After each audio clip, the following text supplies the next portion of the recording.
एक और बड़ी खबर उत्तराखंड से, जहां पर त्रिपुरा के रहने वाले एमबीए स्टूडेंट एंजल चकमा हत्याकांड से जुड़ी बड़ी खबर है। मानवाधिकार आयोग ने इस मामले में संज्ञान लिया है।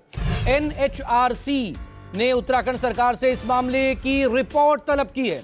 मुख्य आरोपी के ना पकड़े जाने पर सवाल उठे हैं। पुलिस ने माना कि नेपाल भाग चुका है मुख्य आरोपी। आपको बता दें, देहरादून का यह मामला है, जब 9 दिसंबर की रात त्रिपुरा के रहने वाले एंजल चकमा को बेरहमी से मार दिया गया था। 17 दिनों बाद देहरादून के ग्राफिक अस्पताल में मौत हो गई थी।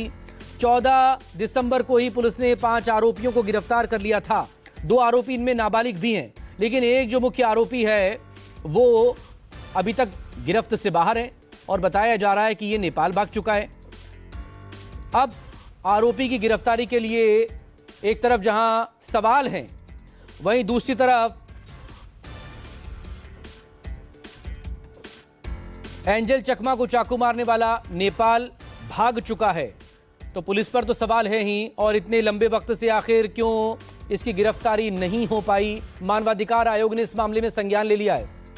दीपक दुबे मेरे सहयोगी इस वक्त हमारे साथ जुड़ गए हैं इस बड़ी खबर पर बात करने के लिए। दीपक, एंजल चकमा त्रिपुरा का रहने वाला एक स्टूडेंट जिसे देहरादून में बेरहमी से चाकू मार दिया गया, 17 दिनों तक जिंदगी की जंग लड़ने के बाद वो हार गया, उसकी मौत हो गई। अब तमाम तरह के सवाल है। एनएचआरसी ने नोटिस जारी किया है और इस मामले में जवाब तलब किया है, और मुख्य आरोपी के बारे में कहा जा रहा है कि वो नेपाल भाग गया।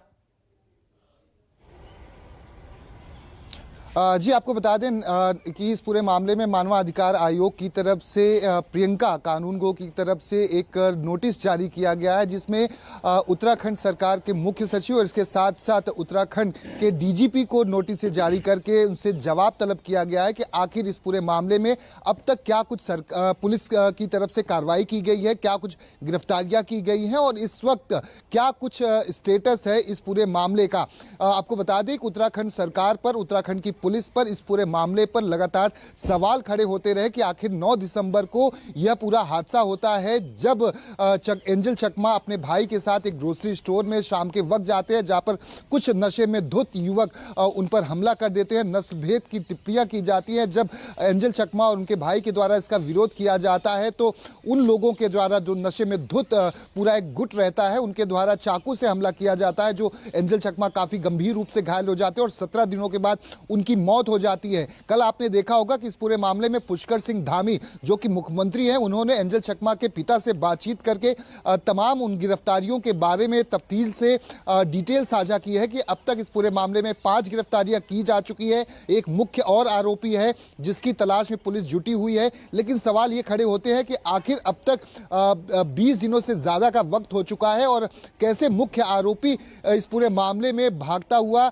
पुलिस की नजर से साफ तौर पर निकलकर अब नेपाल भाग चुका है और अब तक वो गिरफ्त में नहीं आ सका। वहीं नस्ल भेद की टिप्पणी को लेकर मानवाधिकार आयोग की तरफ से साफ तौर पर यह भी कहा गया है कि ऐसी घटनाएं अब आने वाले समय में नहीं होनी चाहिए। खासतौर पर जो नॉर्थ ईस्ट के बच्चे हैं, जो कि बहुत ही शालीन तरीके से अलग अलग देश के इलाकों में रहते हैं, उनके साथ इस तरह की नस्लभेद टिप्पणियां किया जाना, उनके ऊपर हमले होना अपने आप में कई सवाल खड़े करता है। तो भविष्य में ऐसी गलतियां ना हो, पुलिस को लॉ एंड ऑर्डर को देखना होगा और इसके साथ साथ सरकार ने क्या कुछ कदम उठाए हैं उस पर भी सवाल पूछा गया है और क्या कुछ गिरफ्तारियां की गई हैं, स्टेटस रिपोर्ट क्या है। हालांकि पुष्कर सिंह धामी ने यह साफ उनके पिता जो एंजल चकमा हैं मृतक, उनके पिता से कहा है कि हम इस पूरे मामले में कड़ी कार्रवाई करने के लिए प्रयासरत हैं। गिरफ्तारियां 5 की जा चुकी है, लेकिन सवाल यह है कि आखिर इतना लंबा वक्त एक मुख्यमंत्री को रहते हुए कैसे लगा कि 20 दिनों के बाद वो खुद अगर एंजल चकमा के पिता से बात कर रहे हैं, जबकि ये आपने देखा होगा कि पूरे देश में जिस तरह से ये नस्लभेद की टिप्पणी को लेकर एंजल चकमा पर जिस तरह से हमला किया गया, उनकी मौत हुई, उसको लेकर कई सवाल खड़े हुए, ना सिर्फ उत्तराखंड की सरकार पर बल्कि पुलिस महकमे पर। यही वजह है कि अब मानवाधिकार आयोग की तरफ से यह नोटिस जारी करते हुए साफ तौर पर उत्तराखंड सरकार से सवाल पूछा गया है। मुख्य सचिव को तलब किया गया इस पूरे मामले में और डीजीपी से सवाल पूछा गया है कि आपने अब तक क्या कुछ कार्रवाइयां की हैं। अब देखना होगा कि इस पर मानवाधिकार आयोग की तरफ से जो सवाल पूछा गया है उसका जवाब सरकार की तरफ से, डीजीपी की तरफ से क्या कुछ दिया जाता है।